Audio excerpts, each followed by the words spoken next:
तो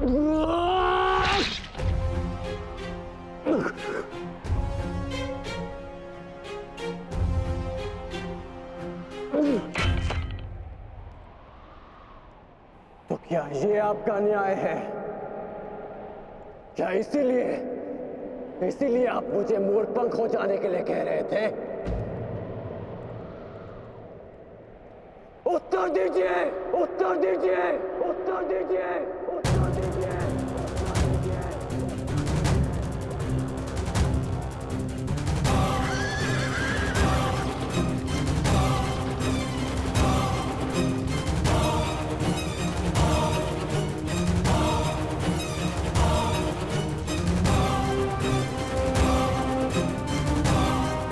उत्तर दीजिए माधव।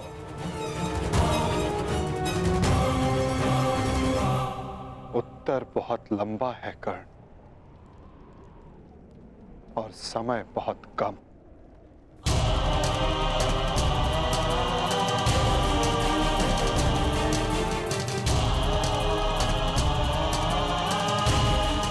परंतु अपने मित्र के प्रश्नों का उत्तर मैं अवश्य दूंगा।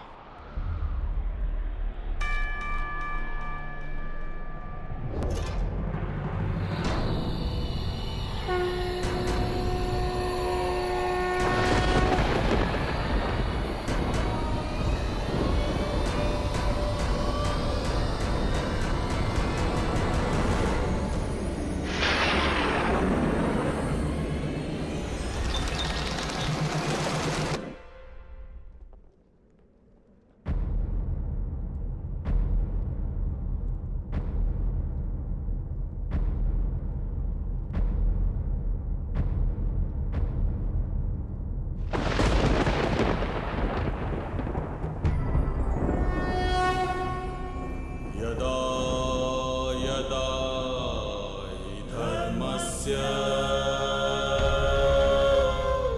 ग्लानिर्भवति भारत अभ्युत्थानम् अधर्मस्य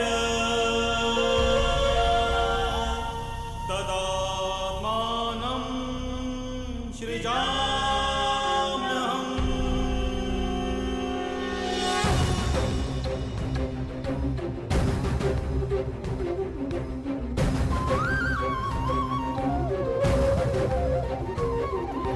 यदा यदा हि धर्मस्य ग्लानिर्भवति भारत अभ्युत्थानम् अधर्मस्य तदात्मानं सृजाम्यहम्। कुछ प्रश्न ऐसे होते हैं मित्र, जिनके उत्तर सबके सामने नहीं दिए जाते, जो केवल आत्मा से आत्मा को मिलते हैं। अब समय थम गया है, पूछो, क्या प्रश्न है तुम्हारे मन में?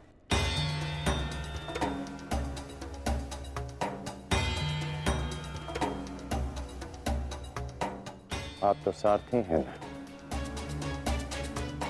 अपने रथी का मन पढ़ लेते हैं, तो पढ़ लीजिए। मैं पहले भी कह चुका हूं मित्र, मुझे तुम्हारे मुख से सुनना अच्छा लगता है। तो सुनिए, बताइए माधव, ऐसा क्यों होता है कि जो परिवर्तन की चाह रखता है उसे समाज का क्रोध क्यों सहना पड़ता है? समय तो स्वयं बदलता है ना, तो वो परिवर्तन का विरोध क्यों करता है? परिवर्तित होना समय की प्रकृति है मित्र, और परिवर्तन का विरोध करना अधिकतर लोगों की प्रकृति।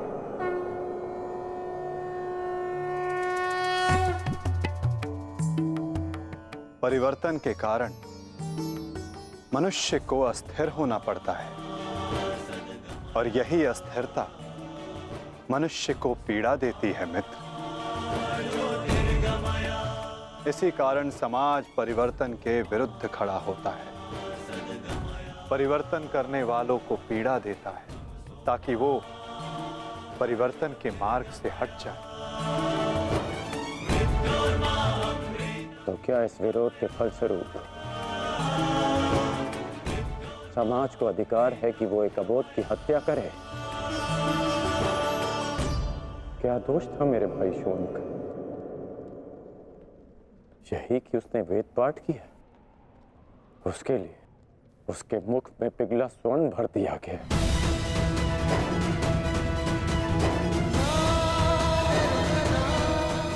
क्या कोई विद्या सीखना दोष है माधव?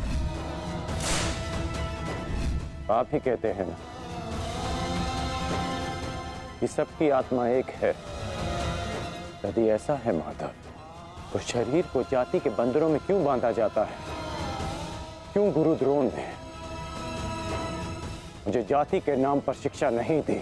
मैं केवल और केवल राजकुमारों को ही शिक्षा देता हूँ। विश्व के इतने घातक अस्त्र होने के पश्चात भी रंगभूमि में क्यों मुझे प्रदर्शन करने से रोका गया?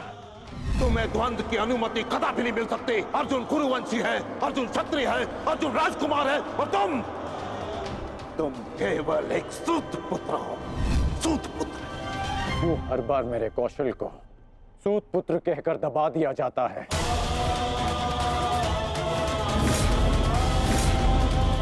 ठहरो, मैं एक सूत पुत्र से विवाह नहीं करूंगी। बताइए माधव, क्यों होता है मेरे साथ ऐसा?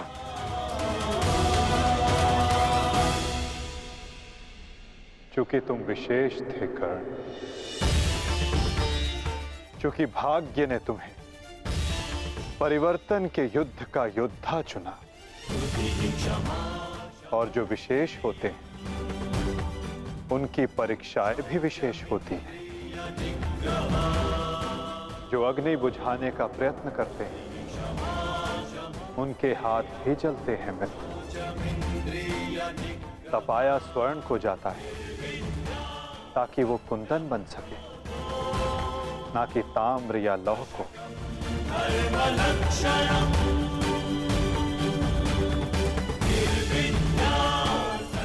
मेरी दृष्टि से देखो मित्र, आज तुमसे बड़ा पराक्रमी, तुमसे बड़ा शूरवीर और कोई नहीं मेरी दृष्टि में।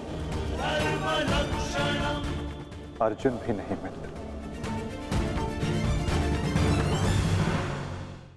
परिवर्तन की चिंगारी जो तुमने संसार में लगाई है मित्र, वो एक दिन सूर्य बनकर समस्त संसार को अलौकित करेगी, संसार को आशा देगी।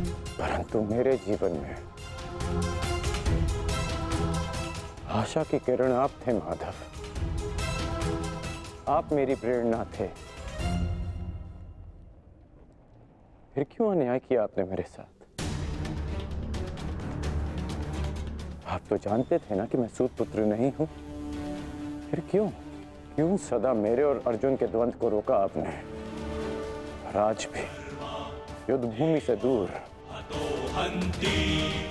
मुझे आप यहां ले आए। क्यों धर्म के रथ पर बैठकर आपने अधर्म का बाण चलाया? क्यों माधव?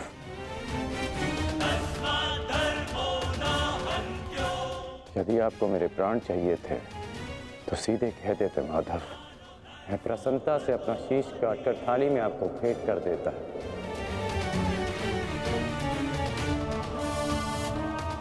क्यों ये छल किया आपने? जब मैं रथ विहीन था तो क्यों मुझ पर प्रहार करवाया? क्या ये धर्म स्थापना है?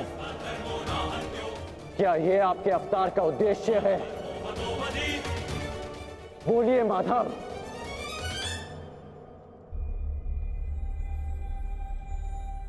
आप उत्तर क्यों नहीं दे रहे हैं? अर्जुन से पूर्व मैं आपका रथी था, आप मेरे सारथी थे। और आप ही कहते हैं ना कि सारथी रथी का मन पढ़ लेता है। तो आज क्या हुआ? आपको मेरे प्रश्न पता है, फिर उसके उत्तर क्यों नहीं दे रहे हैं आप? बोलिए।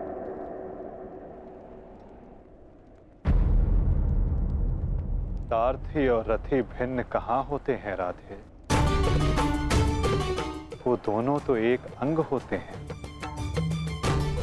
जब एक सारथी अपने रथी के मन में उठने वाले प्रश्नों को समझ जाता है, तो क्या रथी को अपने प्रश्नों का उत्तर अभी तक नहीं मिला? मैं परशुराम तुम्हें श्राप देता हूं। जिस समय तुम्हें इन दिव्यास्त्रों की सबसे अधिक आवश्यकता होगी, उस समय तुम इसके अनुसंधान की विधि भूल जाओगे। ब्रह्मास्त्र का आवाहन भूलने पर भी तुम्हें भान नहीं हुआ मित्र कि ये सब क्या है और क्यों हुआ?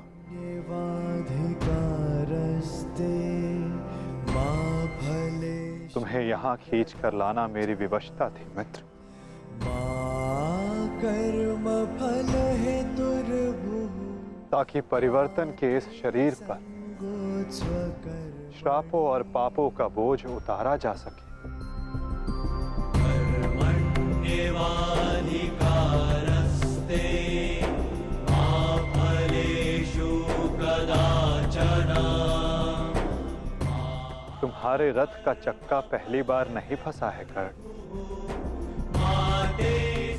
स्मरण है पहली बार तुम्हारे रथ का चक्का कहाँ फंसा था?